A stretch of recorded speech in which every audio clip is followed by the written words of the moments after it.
Bonjour à tous, j'espère que vous allez bien. Moi de mon côté, je vais en puissance et en force. Aujourd'hui, nous allons voir pourquoi utiliser la technologie blockchain. Avant même d'apprendre ce que c'est qu'une blockchain ou comment elle fonctionne, il y a une question qu'on doit absolument se poser. Pourquoi est-ce qu'on voudrait en utiliser une? Parce que si on n'arrive pas à répondre à cette question, quel est l'intérêt d'apprendre tout le reste? Dans cette vidéo, je vais vous donner une réponse claire et simple. On adopte une technologie pour une seule raison. Elle résout un problème qu'aucune autre technologie ne résout mieux. Le gros problème actuel, les technologies actuelles ne permettent pas de représenter la valeur numérique de façon fiable.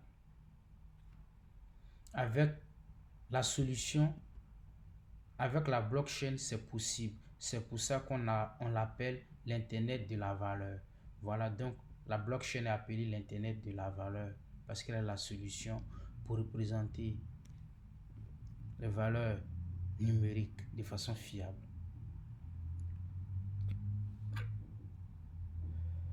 Les 5 propriétés fondamentales qui font que la blockchain est la solution pour représenter la valeur numérique de façon fiable.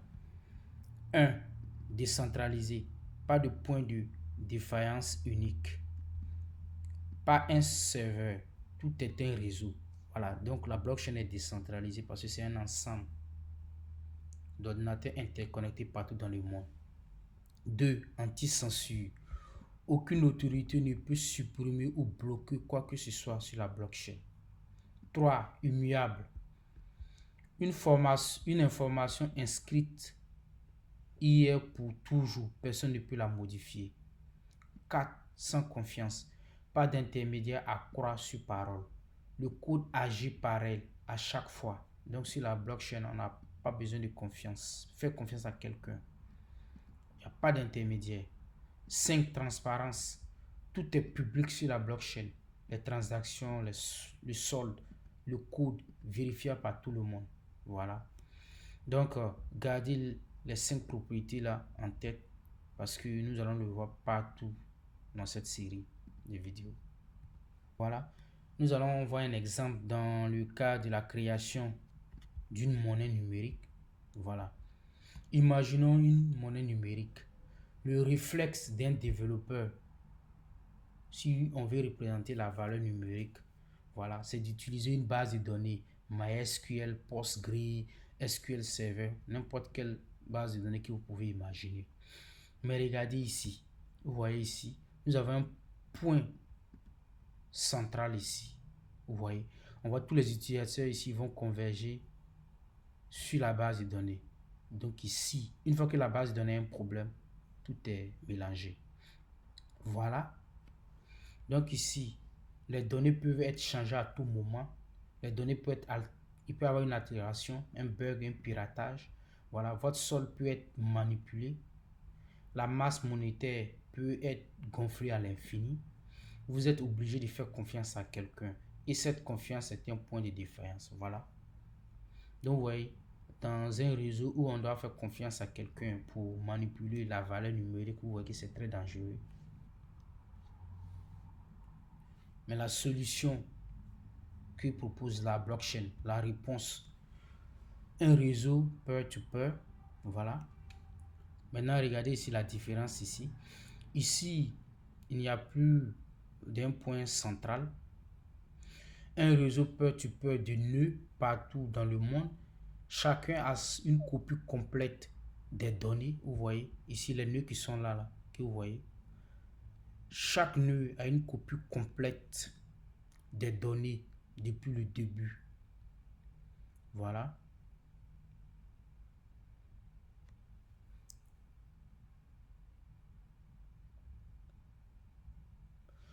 Sans confiance, oui, plus d'intermédiaires. On ne fait pas de confiance ici dans le réseau blockchain. Décentralisé, oui, oui. Ils sont décentralisés, donc il n'y a pas un point central. Immuable, oui, solde et masse monétaire protégée. Donc comme on a vu, on a vu, dans la blockchain, les données sont immuables. On ne peut pas les modifier. Censure, impossible. Personne ne peut prendre votre argent.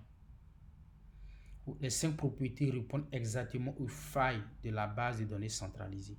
Donc, vous voyez que la blockchain répond aux failles de la base de données centralisée là. C'est exactement pour ça que la crypto-monnaie a été le premier grand cas et sa première implémentation, vous la connaissez. Bitcoin, la première implémentation. Dans son livre blanc, un système de paiement numérique peer-to-peer, transactions transfrontalières sans intermédiaire de confiance, ça sont les Bitcoin, Bitcoin. Un réseau identique chaque jour pour tout le monde. Personne ne peut falsifier vol sol. Personne ne peut gonfler la masse monétaire. Aucune autorité capable de l'arrêter. Vous voyez. Et après, la première implémentation qui était Bitcoin, on a eu Ethereum. Ensuite, les smart contracts. Voilà, nous allons voir tout ça. La défi. Voilà, toute une industrie est née. Ce que vous devez retenir dans cette vidéo est que on utilise la blockchain pour représenter la valeur numérique sans intermédiaire, sans confiance aveugle, de façon vérifiable par tous. Comprenez ça et tout le reste de cette série prendra son sens. Alors, j'espère que cette vidéo vous a plu. On se donne rendez-vous à une prochaine vidéo. Allez, d'ici là, portez-vous bien.